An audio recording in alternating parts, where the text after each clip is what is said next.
Hello, everybody, and welcome in. It is time once again for another episode of Blitz Boys here on the Jackwagon Sports Network. Slade and I are here to break down conference championship weekend. The four teams headed to the playoffs.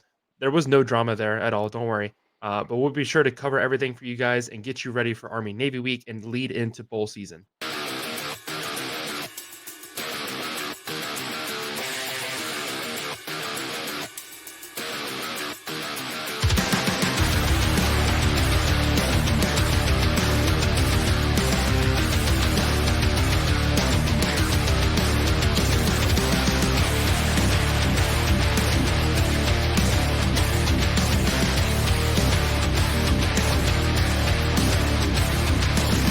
I just So yeah, wanna let's.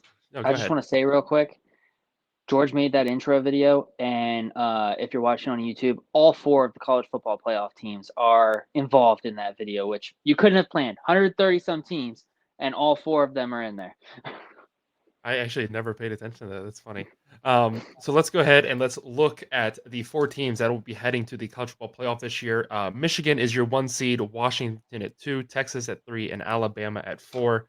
As I mentioned, there was no drama with this, but there was definitely there was a lot of drama on Saturday. Nick and I were live, and thank you to everybody that joined us. As of right now, that sits as our second most watched ever live stream right behind our week zero out of the tunnel with Mr. Rico Knows. So thank you to everybody that joined us and checked us out throughout the week as well. That was a ton of fun to do on Saturday or Sunday, excuse me. But Slade, you weren't there. You were at work. So go ahead and give me your reaction to the four teams that we got and kind of everything that has transpired from there. Yeah, I mean, so you text Saturday night asking what we think the committee's gonna do, what we think we would wanna do, and you and Nick obviously already went over that, but uh, this is basically what the three of us thought was going to happen with our personal viewpoints. Obviously, we kind of had mixed results with the what the committee we thought they were going to do, but I think this is great. I think that the Texas Washington game is going to be great. The over under being 60 some points just is going to be thrilling if it gets to that because uh, to to see these two very good offenses go at each other will be great. I think Washington has a much better defense as the season has gone on, so I don't know necessarily if the over is going to hit in that game, but Mhm. the game that I'm more excited to watch, to be honest, is this Michigan Alabama game. I mean, to see the video of the Michigan staff, players, whatever, coaches, their reaction to seeing the Alabama A flash up on the screen when they were watching it live just shows you how much fear Nick Saban strikes into every team in the nation still. Mhm. I mean, at the beginning of the season, beginning of last year, beginning of this year, every time they lose a game, Paul Feinbaum or whatever, however you say his Yeah. last name, and anyone else that is not a huge fan of Alabama gets on and says Nick Saban is washed up, he's done, the dynasty's over, blah blah blah, and here they go, they sneak in, they beat the unanimously voted number one team in the nation, Georgia, off, and win the SEC. And on the other side of this game, I mean, you have Michigan, who everyone, I mean, their coach had to sit the first three games out of the season. Then he sits the last three of the regular season out. Those three games against two of their biggest opponents, and they still won. Handedly, I would say, in both of those games. I mean, they played the better game in both those. Yeah. And Harbaugh comes back. He coaches against a pitiful Iowa team who punted for more yards than they passed for this year. And so I just think that this game has the most like wow factor to happen. Obviously, the other game is the one that I'm gonna more be happy to watch, but Mhm. this one from a television rights view, I think that this one has a chance to possibly break the viewership record Yeah. for college football games this season. Yeah. I mean, just to talk about that game real quick, it is a huge game for Jim Harbaugh in his career, especially, there's still rumors about him possibly going to the NFL and all this other stuff. If he runs to the NFL without accomplishing, even just a playoff win, I'm not saying he needs to win a national championship, but if he can't even win a playoff game and he runs off to the NFL, there's definitely going to be a stereotype around him or a cloud over his head that he just couldn't win the big one, so he's going to run off to the NFL. Where again, he lost his only Super Bowl appearance there, so that's going to be something that sticks with him. The Washington Texas game, I think, is going to be a fantastic game, a rematch of a bowl game that we had last year, and that's going to be really really interesting to see how the two of them can adjust and change from there. I feel like there was 2 teams in no-win situations as far as location goes, and that's Michigan and Washington, because of where the other 2 teams were placed. Michigan, I they don't get to pick where they go, but they can kinda give input on which game they would rather, have, or, be placed at. And they definitely made the right choice there with the Rose Bowl 'cause it's gonna be equally far for, Alabama and Michigan fans to travel. Whereas if they would have played the Sugar Bowl, that's literally Alabama's second home. So, Their backyard. yeah. So, I mean, it really kinda screwed over Washington in the fact that now they have to travel basically to Texas South or Texas East, and play there, and what's supposed to be a neutral site game is gonna definitely feel like a road game. Same thing with, Oregon having to travel to play Georgia last year in Atlanta, and it turned out to be they basically played at Athens too.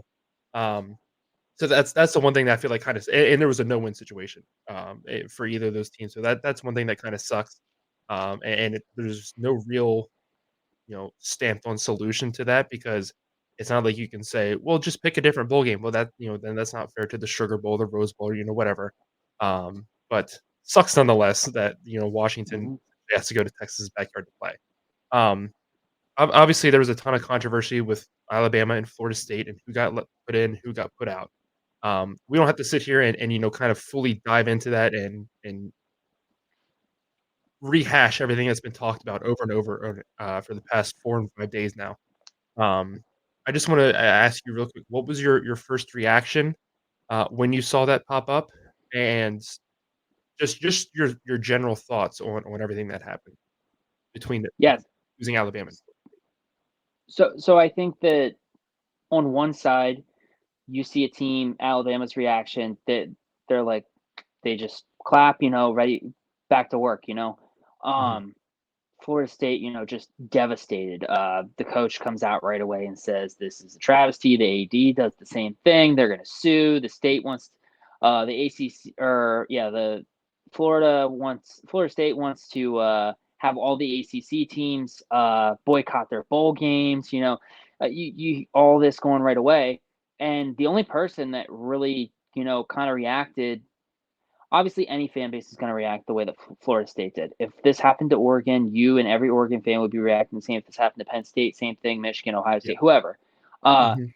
but the only person that had the perfect response to this, and it sucks that it had to be a kid that literally just got hurt, doesn't know if he's going to have a career in the NFL.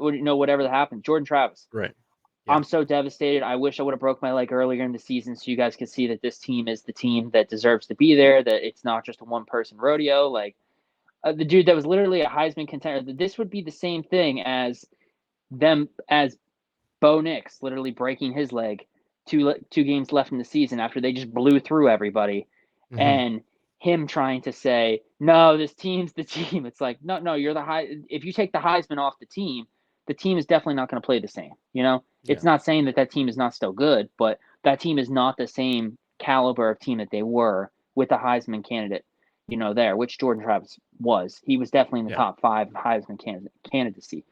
But my reaction personally, I was happy because I these are the teams I wanted to see in the playoff for my own personal hope. But Mhm. it definitely sucks from a rules and just regulation standpoint to see a team win every game on their schedule. Do everything that they were supposed to do. But I think that this was seen before this came out. I mean, you had the announcers during the ACC championship in the fourth quarter say, "Yeah, it looks like you're going to win, but you should probably score some more points. You should probably go down the field and score again because I Yeah. mean, you need to run the score up." Yeah. And so Um, I just think that it was just unfortunate all around for Florida State, but I think that they saw this coming. I don't think that this was like they honestly thought that there was a 99% chance that they were in on yeah. Sunday before that came. I don't think that you could be in that position based on everything that you had seen the 2 weeks leading up after the injury for Jordan Travis. Yeah. And I had said this on Sunday, and again, we're not going to get into the whole debate of Mm, well, who is the better team because and we talked about that on Sunday. Nick and I is no matter how you try and frame that argument, it becomes very subjective, and then in your eyes, you're defending the team that you think is more deserving. As much as we sit here and we try and say we need to pick the four best teams, the criteria you use, so on and so forth, it all becomes very subjective, and you end up picking the four teams that you find most deserving. It's outside of Michigan and Washington, those 2 were locked in essentially. And from there on out, it was, okay, well, who is the best team in your eyes, and therefore who's the most deserving? So we don't need to rehash that whole argument. Um, but the one thing I wanted to reiterate and continue to say is it sucks more for Florida State because again, they did nothing wrong this season. They scheduled difficult out of conference opponents. They did 2 SEC schools. They beat them. They go undefeated, they win their conference. Yeah, they stumbled against some teams, but again, so did Alabama, so did Texas. Oh, so did Michigan and Washington. They weren't blowing it. Michigan not as much, but Washington definitely were. They really struggled against some opponents. Um, and so there's just to see everything come down to basically the fact that Jordan Travis is hurt, and that's exactly what the committee came out and said is, I mean, ultimately it came down to um, the phrasing was weird, but essentially Jordan Travis made the difference here. I will say I think the thing that upset me the most, and we've talked about this before as well, is how inconsistent the committee is, and Sunday was another perfect example of that. And not just these top four, but throughout the rest of the rankings. They gave their explanation for Alabama and Florida State, and again that upset a lot more people. You and I were talking about this before we hopped on here. They gave their explanation for that, and then all of a sudden they get down to uh, why Liberty got the New Year's Six nod over SMU when SMU had a better strength of schedule, a better resume. Their 2 losses were to ranked Power Five, or one was a ranked Power Five team, the other one was just the essentially the team that finished runner up mhm. last year in the national championship. And well, why did you keep Liberty over them? And he straight up just came out and Foot said, in their "Well, mouth. Liberty, yeah, Liberty just kept winning." And it's like, well, wait a minute. Now Yep. you can't change your justification for one team and then not follow that same criteria. That was the most frustrating part to me. The college football playoff committee has been very frustrating in general for since its inception. I don't think the right people are on this board committee, whatever it is. And I think that's the thing that upset me more than if they would have just came out and said, use whatever explanation for the Alabama Florida State game and kind of follow the same guidelines for, as minuscule as you might see it, it's huge to these schools. But, seeing that breakdown from SMU and Liberty and their decision there just kind of really, really upset me. Um, so talking about this, and obviously next year we're going to a 12-team playoff. We talked about this a little bit on Sunday as well before the rankings came out. If you could create, and I think we've had this conversation before, but we might as well bring it up again. If you could create your perfect playoff system, and however you rank the teams, whatever, what would you choose, and how would you do it? Yeah, yeah. So I think that I've said this to you, and I know that it's not your favorite one, but I think a 16 playoff is the way to go. I think that at that point you get your 5 conference champions, which would have put Florida State in this year, and the sixth one just being kind of like a committee vote. Mhm, Which team is going to be the best place here? Is it uh, this year a Power Five or a Group of Five team is the best option? No, this year that wouldn't have been the case. It would have been between a Georgia or an Ohio State, probably. Just with how the rankings shook out. But mhm, and in that case, I think they put Georgia in. I think that it would have went the exact same way. It would have been the top 6. They would have been the ones in there. And I mean, TJ Watt's the one, or JJ Watt actually, I think is the one that said like emergency committee meeting. Like, yeah, I think it he was him tweeted or it. He's RG like, three. yeah, he tweeted it. He's like emergency committee meeting. They're gonna do a playoff. Michigan and Washington get a bye. These 4 teams play each other to see who makes the semifinals. It would have been freaking ballistic and crazy if that's what they can. If they started it out with the top 2 teams and then before they put Texas on the board, the screen just started doing like this haziness, and all of a sudden there's 6 teams up there, and they're like, okay, we're the Army Navy's going to play their game next week. Then the week after, we're going to play these 2 games for these 4 teams, and then January 1st is the semifinals.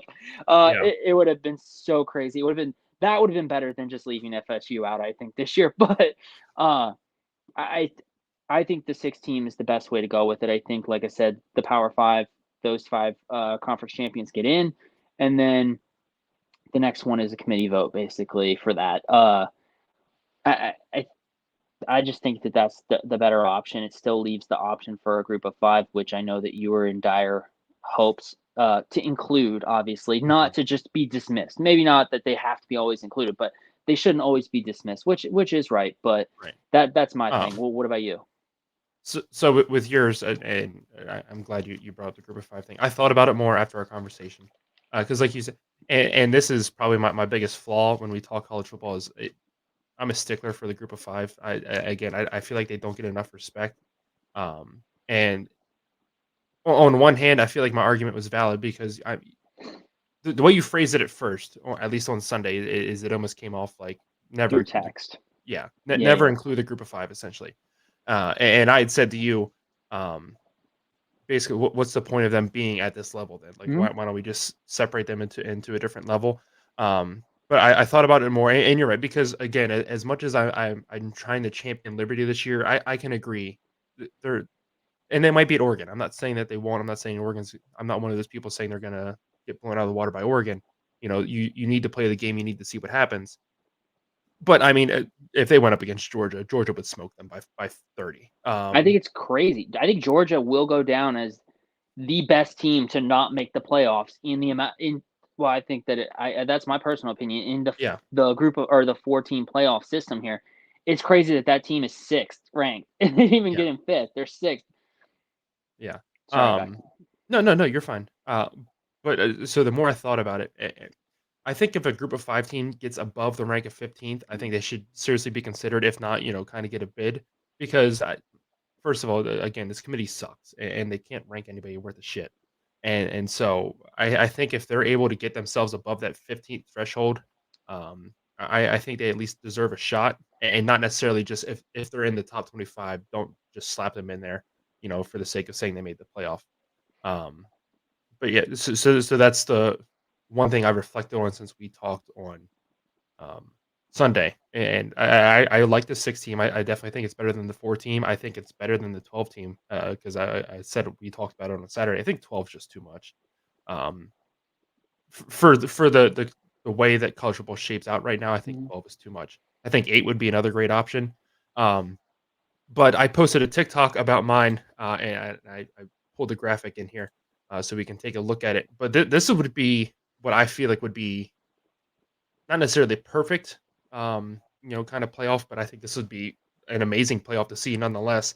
The big change I would make is we get rid of our current college football playoff committee, and then we take right now it's 10, but next year it's going to be 9 um, commissioners for every conference, and that is our committee. And they hang out, and we don't do weekly rankings anymore. We just follow the AP poll. This is based off of the AP poll entirely.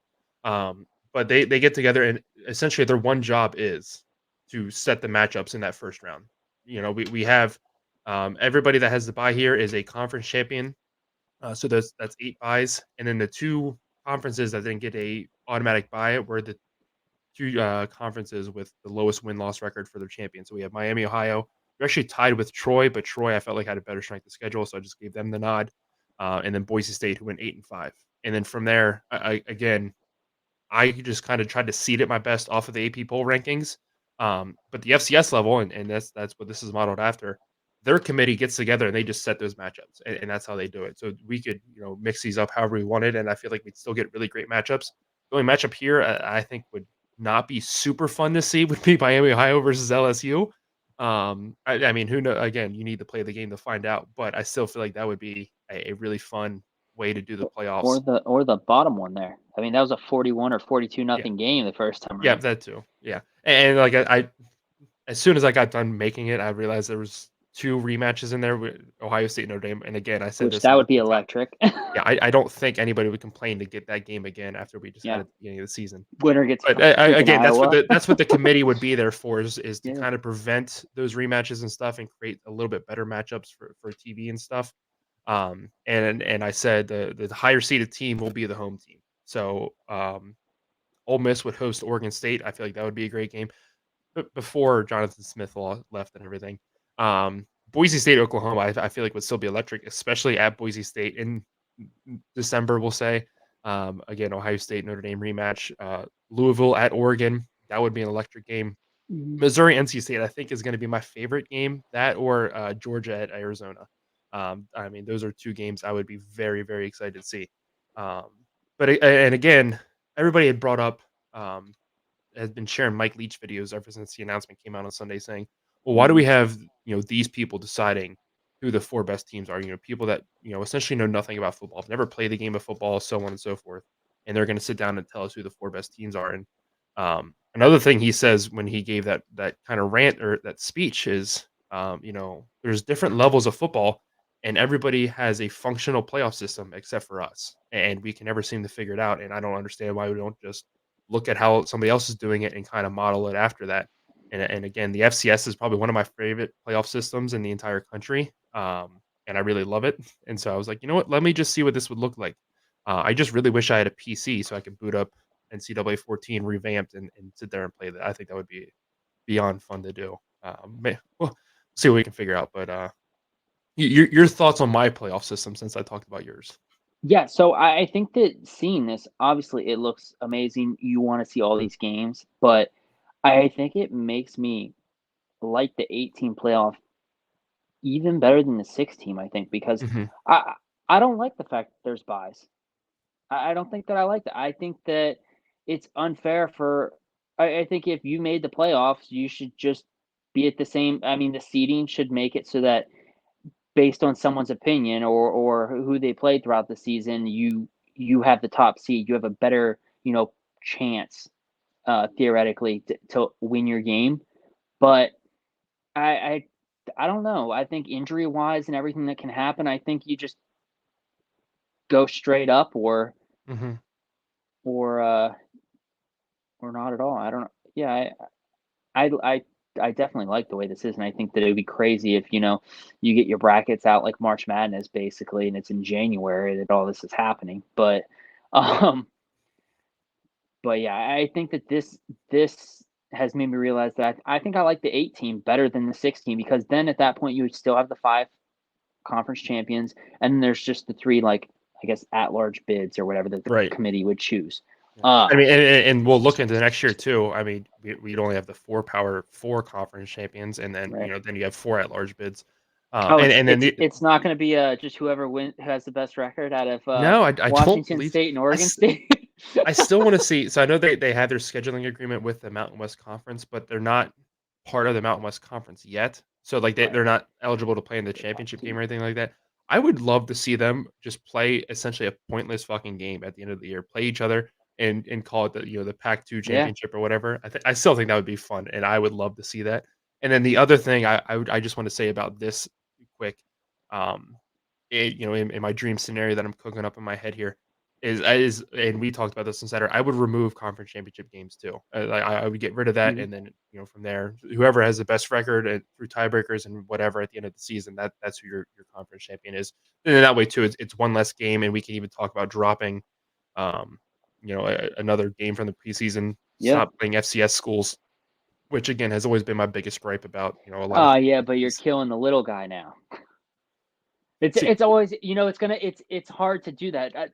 As soon as you said that, I'm like, "Yeah, you need to get rid of a game." But then it's like, "Oh, this school doesn't get their guaranteed $2 million to go on the road to play Texas or Alabama or, whoever." S See, but the thing about that is and, not all I guess this isn't always the case, but I feel like it's a case a majority of the time, is a lot of those schools, they're barely breaking even or they're making Mhm, limited amount of money, from that contract or whatever. I know it was, I know it's especially true for, I think, HBCU schools, and that's the interview I saw with Deion Sanders, and he talked about mhm. how they get invited and they want, us to bring the band and stuff because their bands are world famous.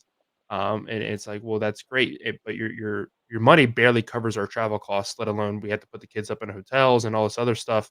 Um, so on one hand, yeah, I'm sure the schools would hate it, but at the same time, maybe not. And Yeah. I also think it'd lead to better scheduling regardless. So, Yeah. um, let's move on and let's wrap up the week past. We'll talk about all 10 conference championship games real quick, just kind of briefly go over them. We'll do Washington, Oregon, and Liberty, New Mexico State first because we already went in depth on them on Saturday morning. Mhm. Liberty beats New Mexico State 49-35. That was a fantastic game. I can't continue to stress this enough. If you missed that game, please go find it. It's on YouTube. Check it out. That was a thrilling game. New Mexico State ended up on their third string quarterback, and they were still putting up points. That was so much fun to see. So go check that out. And then Washington beats Oregon. Heartbreak for me, but Oregon didn't deserve the win. Washington absolutely deserved it. They were the better team. Best of luck to them. I'll be rooting for Texas. Another thing I didn't think I'd ever say in my life. Um, but let's move on to Texas, and we'll start with our Saturday games. 49-21 over Oklahoma State. Your quick thoughts on that game? Yeah, I mean, I think that I said Ollie Gordon had to show up for them to be in that game, and I mean, he had 13 carries for 34 yards. That is as least uh, offensively, in there and helping the game as possible for him on the season.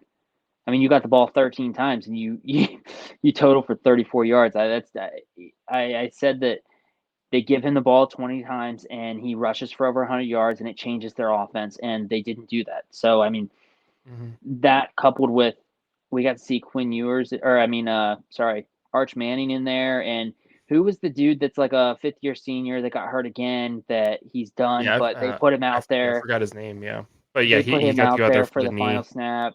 Yeah, it was pretty cool.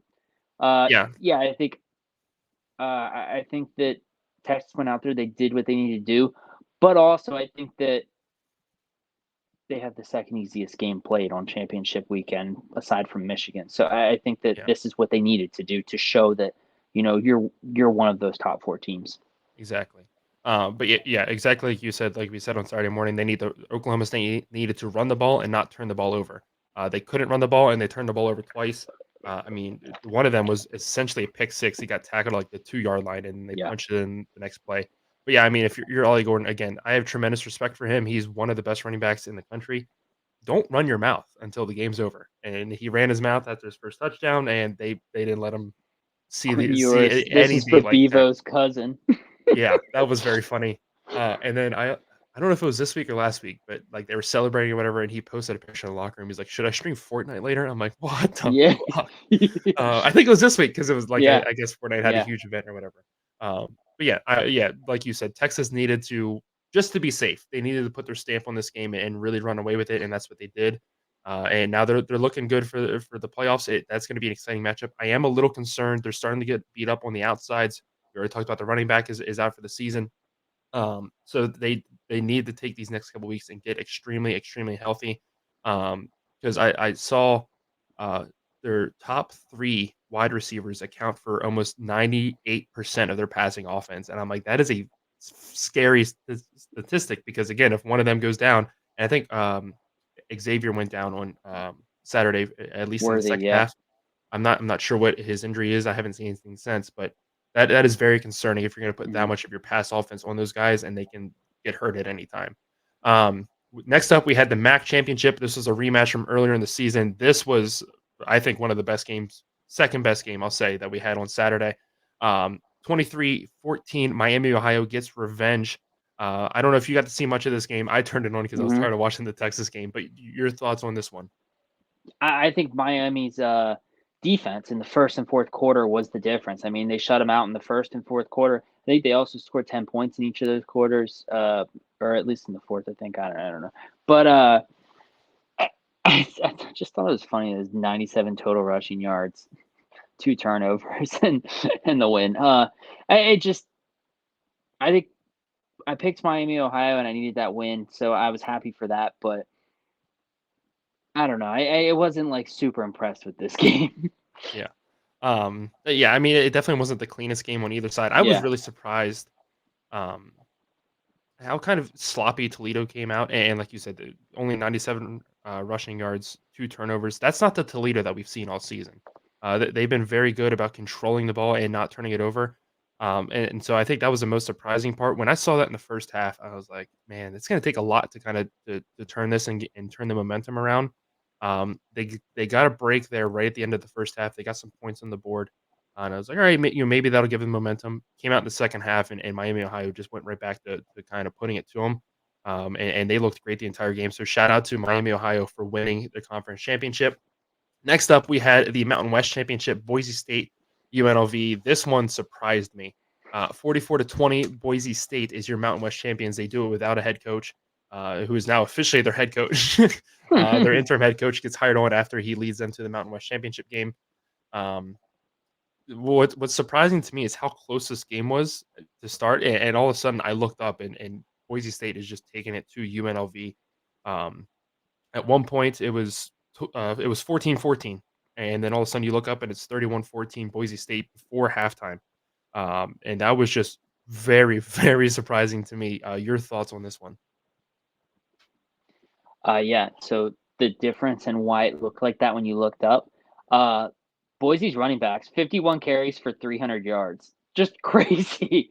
That was their running back offensive yardage for the day. I mean, that is just not something I saw UNLV giving up when we picked for this game. I think you and I were the two to pick against Boise State, even though you had Boise State winning this from the Mhm. start of the season. I just think that 51 carries for 300 yards is just. I mean, at some point you got to think UNLV is going to be like, hey, maybe we should just put a couple more Load the guys up box. here on the line. Yeah.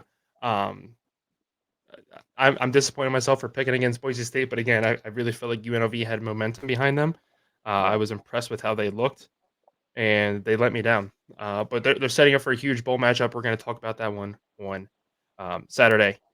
Next game up we have was the game of the week. Alabama, Georgia, instant classic. We knew it was going to be coming into this week. Alabama holds on for a huge victory, 27-24, ends Georgia's 29-game winning streak. Um, I mean, we could talk about this game for hours, but I'll let you go first.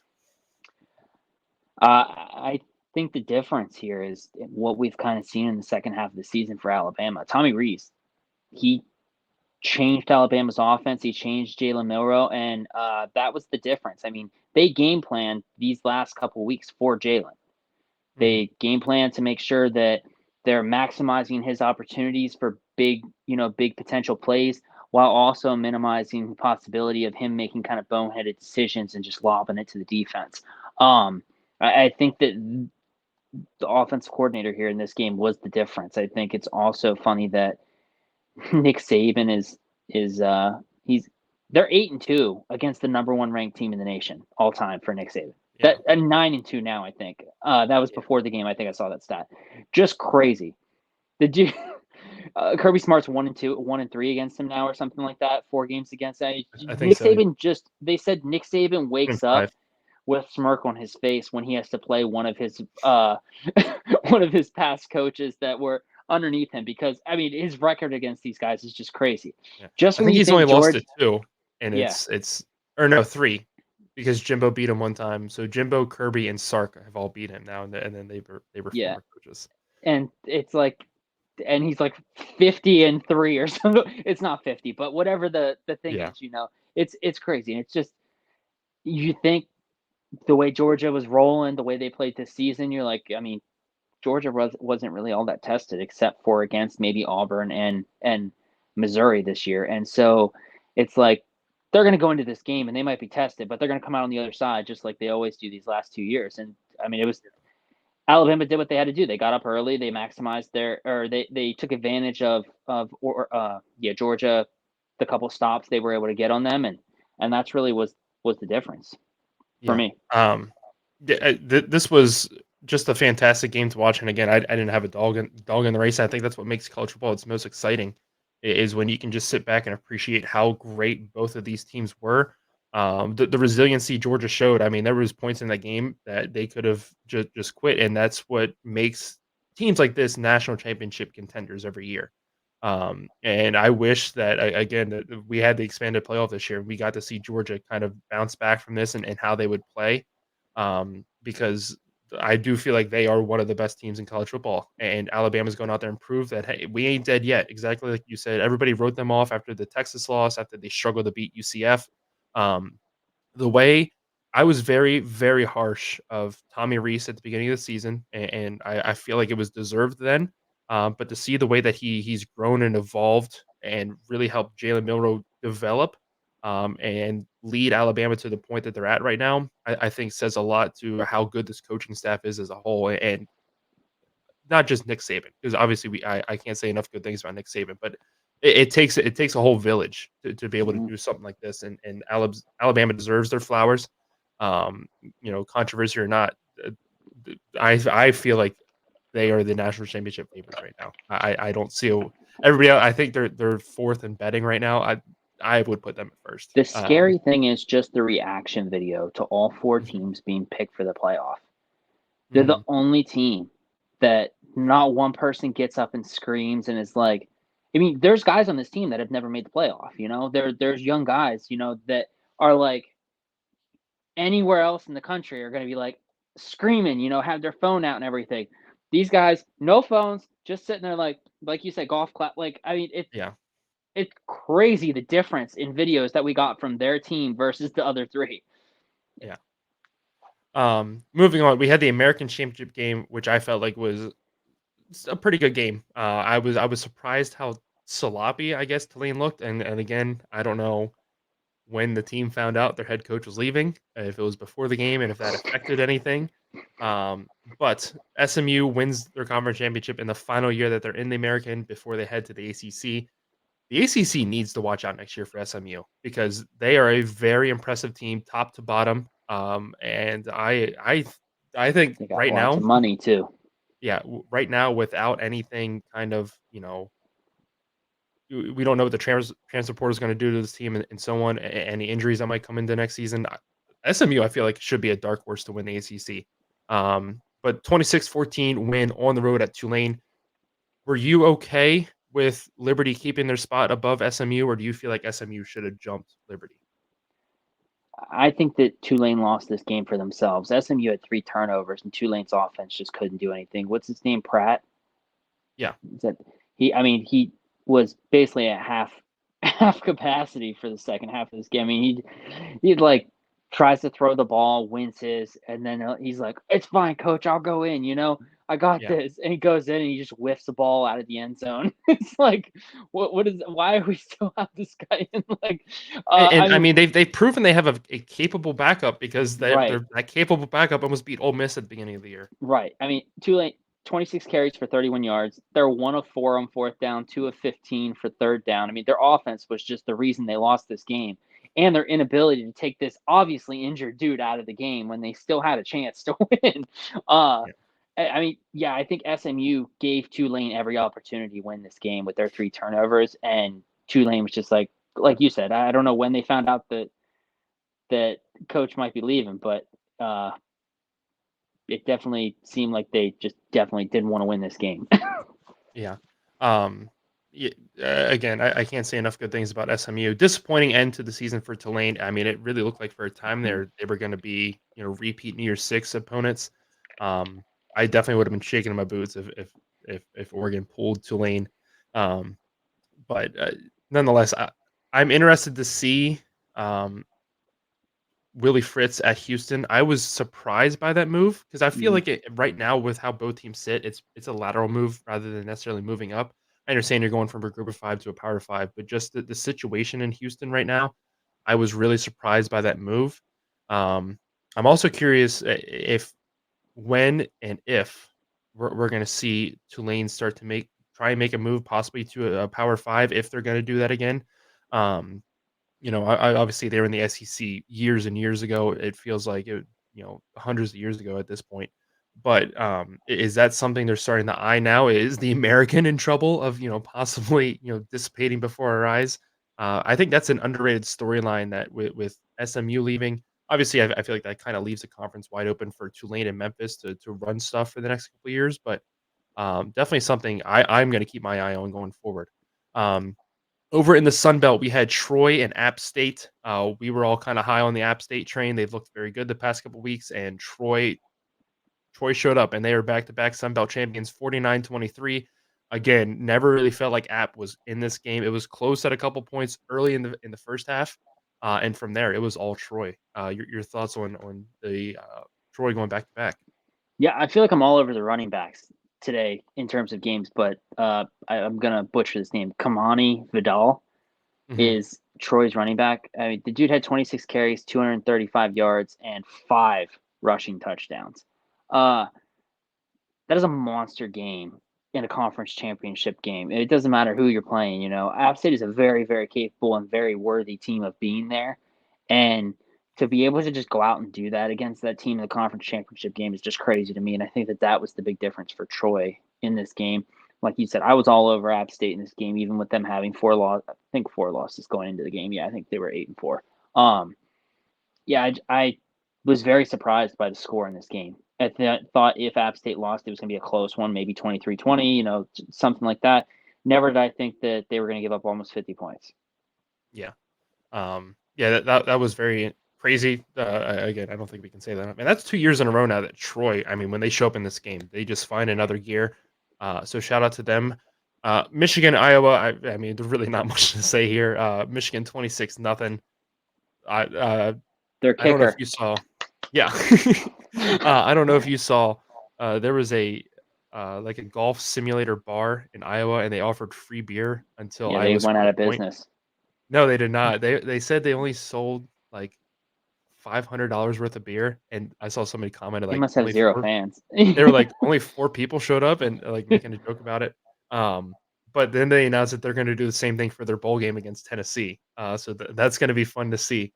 But yeah, Michigan, they went out, they did what they needed to do, weren't too flashy. Again, we had talked about this earlier too. Maybe they're just saving stuff up for the playoffs. We don't know. I feel like it's also, again, and this happened at the beginning of the season, it's an adjustment going from back and forth between coaches. And with I understand Harbaugh's been at practice the past couple weeks, but still, once you get into the game and the game flow and Mhm. everything, it's definitely a difference. So I'm not too concerned about Michigan right now. I wouldn't take a 26 nothing win as compared to 49 nothing from Penn State or anything like that. I take it with a grain of salt. And then we had Florida State and Louisville just down the road in Charlotte. Um, I'm not gonna talk too much about Florida State because, again, they were on their 3rd string quarterback. Um, I will say the last thing I'll say about them is when everybody was talking about the playoffs, it's like, "Well, look how bad they looked with the 3rd string." I'm like, "Yeah, their 2nd string would be back in the playoffs," but nonetheless, I wanna talk about Louisville because that was the worst football I think I've ever seen in my life from a team, and somehow they still scored 6 points. That offense was just disgusting to watch.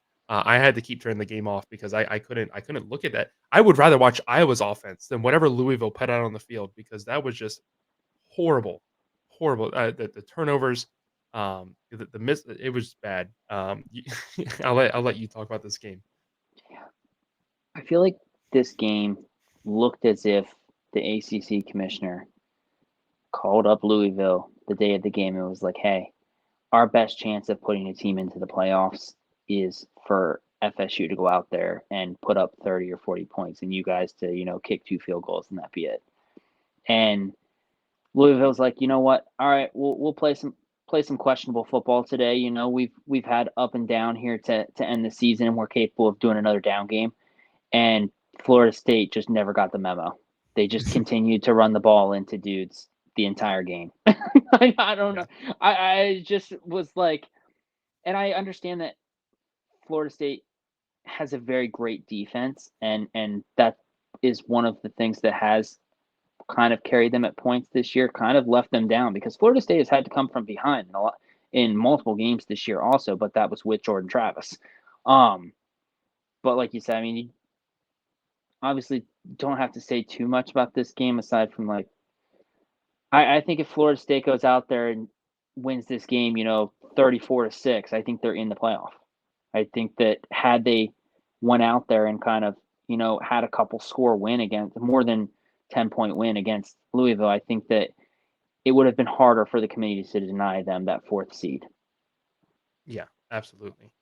Um, Yeah, again, this was just an ugly game all around, but nonetheless, Florida State, your ACC champions of 2023. Um, we already discussed what we thought what the best game of this week was. Who was your biggest surprise and your biggest disappointment of conference championship week? My biggest surprise is Alabama. Well, I picked them to win this game. I didn't think that it was actually going to happen. I thought that Georgia kind of, had flipped the page and kind of had everybody in the nation's number at this point. And so I was definitely surprised to see them basically play a flawless game, against Georgia. Uh, my biggest disappointment, I think it has to go, unfortunately, to the offensive coordinator of Oklahoma State. Uh, I mean, I know nothing compared to these guys that are calling these plays and whatnot, and I said it multiple times on Saturday. Give the ball to Ollie Gordon over 20 times, and he's rushed for over 100 yards every single time, And they only lost one game that they had given him the ball 20 times in that game. So I just don't understand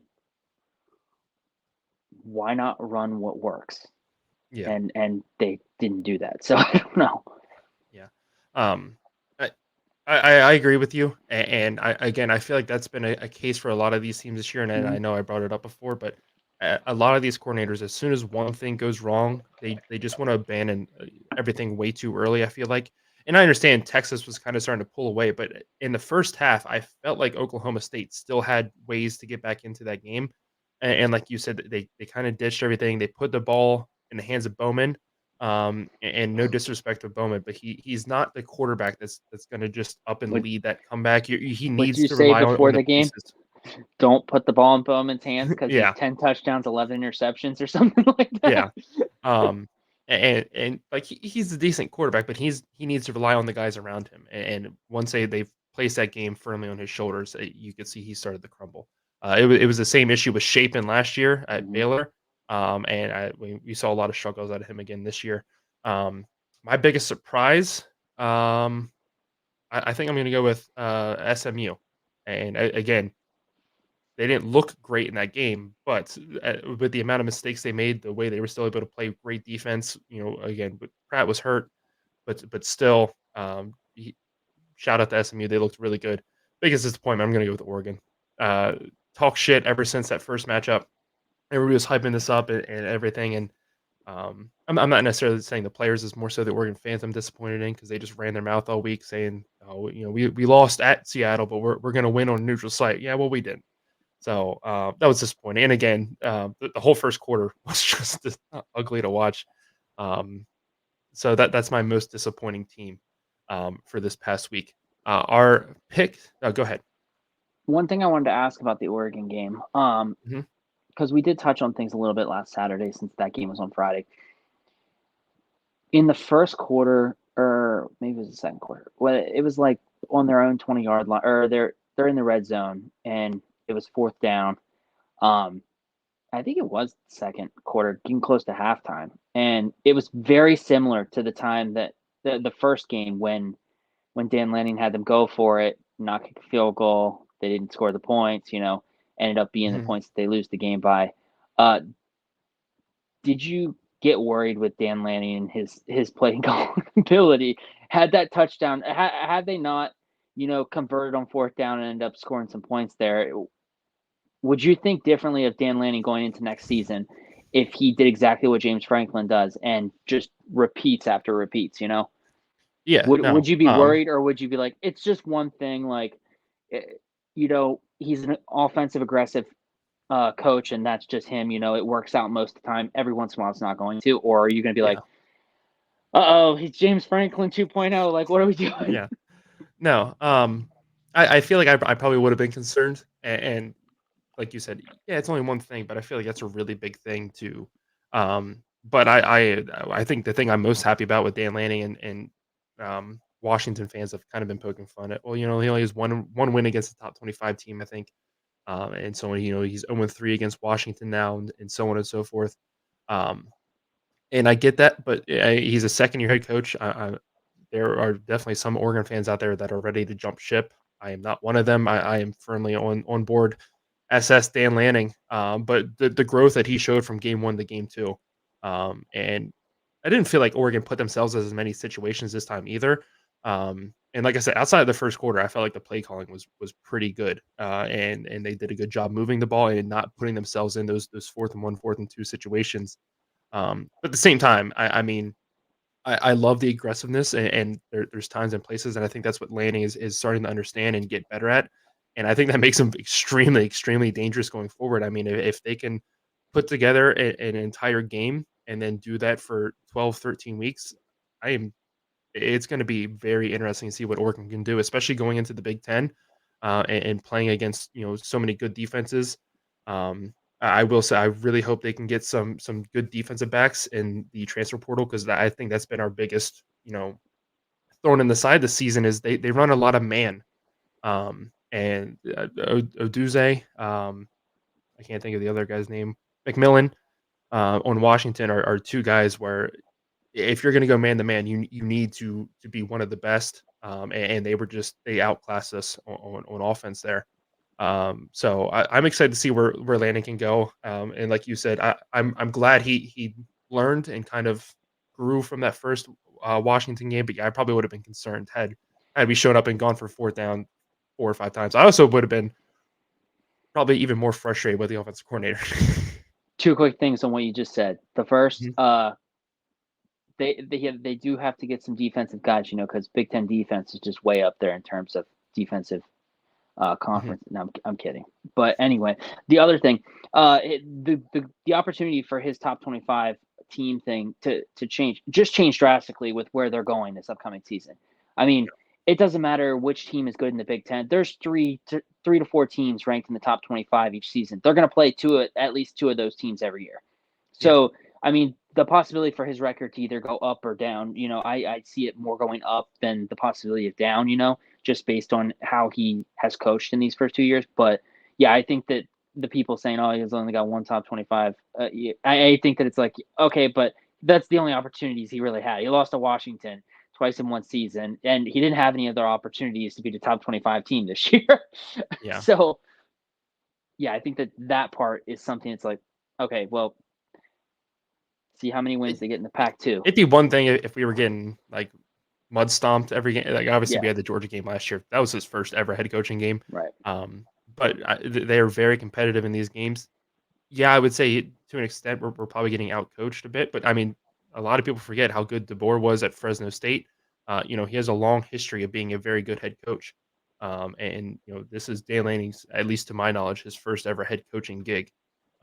Especially at the Division 1 level. So I'm more than fine with where we're at, and I'm excited to see where Lanning can take this team, because again, he's one of the best recruiters in the country.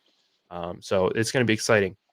Let's look at the final cash out records that we have. I finished just shy of going even this year. I'm at 16, 17, and 1. Slade, you went 12, 19, and 1, and Nick is our cash out champion for this year. He our head-to-head picks. Slade, you are the winner. Second year in a row that you won head-to-head picks. You are 7 games clear of Nick, and a lot of games clear of me. 15 games clear of me. I really fell apart the last 3 weeks there. Um, and last, You had to take a lot of chances though those last 3 weeks, which is why it changed like that. Because we were a lot closer than that like 3 weeks ago. You yeah, started taking chances to try and gain ground. yeah. And then our upset alert standings. Nick clinched this. He kind of cheated. I shouldn't say he cheated, but um, he was supposed to pick a Saturday game. He picked a Friday night game before it happened, but still, nonetheless. Also, we need to set stipulations next year because there was at some point in the season where I made the comment, I don't understand why I'm picking 10-point dogs and some people are picking 3.5, 4-point dogs in this or whatever. And I was like, what is going on here? And so I think that that's something we have to look at next season is that like there has to be a certain line that you have to be over, to be able to pick them for the upset alert. Yeah. Yeah, we can talk about that then. But yeah, so Nick wins the upset alert standings by 2 points. Slade, you put it together the past couple weeks. I think you went 2 or 3 weeks there in a row where you got the upset alert. So you close within 3 points of me. So that does it for our week 14 wrap up.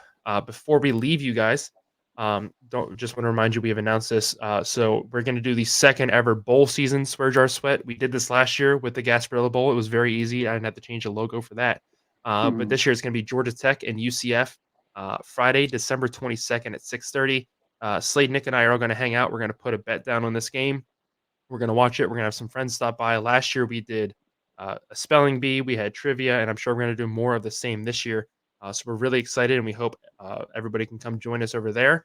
And while we're speaking of bowl season, we just want to remind you guys that the Capital One Bowl Mania contest is live right now. If you head over to Capital One Bowl Mania, you join, fill out your group. We're just doing straight up picks.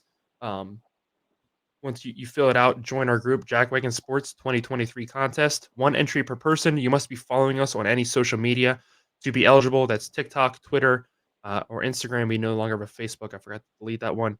But just tell us, give us your handle and tell us what social media to contact you on, so we can tell you when you won and get in touch with you to give you your $75. So make sure you guys check that out and join the group. Now we're looking forward to another great contest. It's been a lot of fun to do that the past 2 years. Um, and I think it's going to be a great time.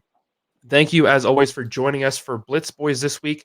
We will be back through the rest of this season and into the off season. So this won't be the final one. It will be the final out of the tunnel on Saturday, though.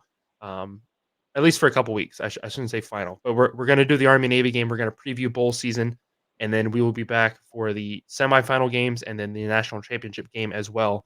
So make sure you guys keep an eye out for that stuff. But as always, thank you so much for joining us. Enjoy the rest of your day, and we will see you guys in the next video.